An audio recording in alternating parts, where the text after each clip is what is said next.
reason why Love and Hip Hop is being cancelled and they're no longer continuing it and they're discontinuing all the franchises across the board is because if we look specifically at Love and Hip Hop Atlanta, they were too fixated on Kirk and Rashida and their entrepreneurship rather than actually having artists on there that actually produce music. The only person that actually was making chart-topping hits was Spice, the Queen of Dancehall.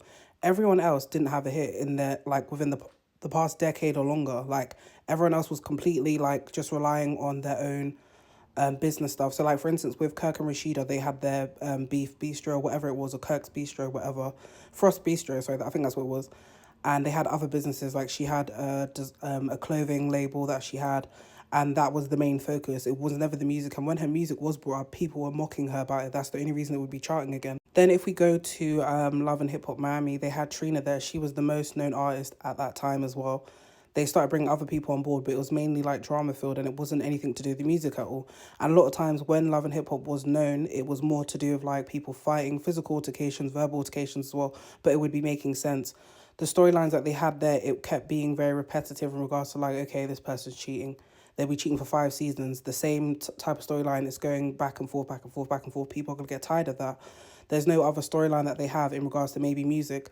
I know Spice tried to do a joint album with all the artists that were there. It did not work out because I don't think the people who are behind Love and Hip Hop were actually pushing it. Then if we talk about artistry in itself, the only 2 people that were actually actively showing that they were booked and busy, or we could see that, was obviously, as I said beforehand, the number 1 person was Spice, and after that it was Saucy Santana.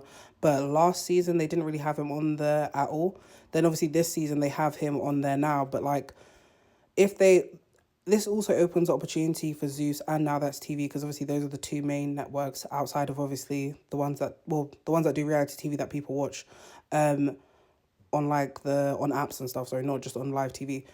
It gives them the opportunity now to basically duplicate the same recipe that Love and Hip Hop had as well, because obviously more people are watching those shows than they are apparently Love and Hip Hop. That's why they apparently cancelled it, because the viewership was very, very low. And another thing as well, they kept just focusing on storylines that didn't even matter. Like, why are we focused on Kirk and Rashida? We know that Kirk and Rashida are going to stay together. Kirk has cheated 10,000 times. Rashida's going to stay with him regardless. But now they're involving themselves in other people's drama in order to stay relevant.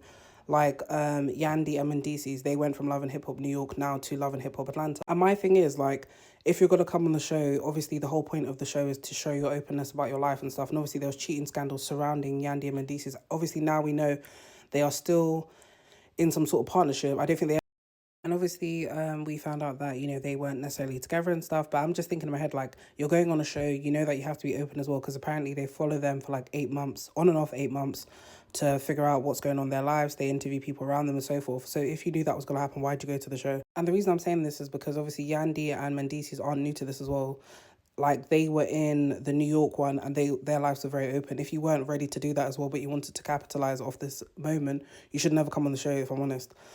That's why I'm saying, like, maybe they need a younger audience as well, someone that actually is on the charts as well, someone that is relevant in regards to music as well. Because when they even filmed in London, it was because of Spice, because Spice had an event, I think it was something Splash or whatever it was, I forgot the name of it now, but she's the reason why they went to London. They were filming there as well. And also they're paying these people so much money, like over six figures, sorry, and they're not producing any type of like content, or even like if it's fake and stuff, like just a good storyline at least to get the viewers interested.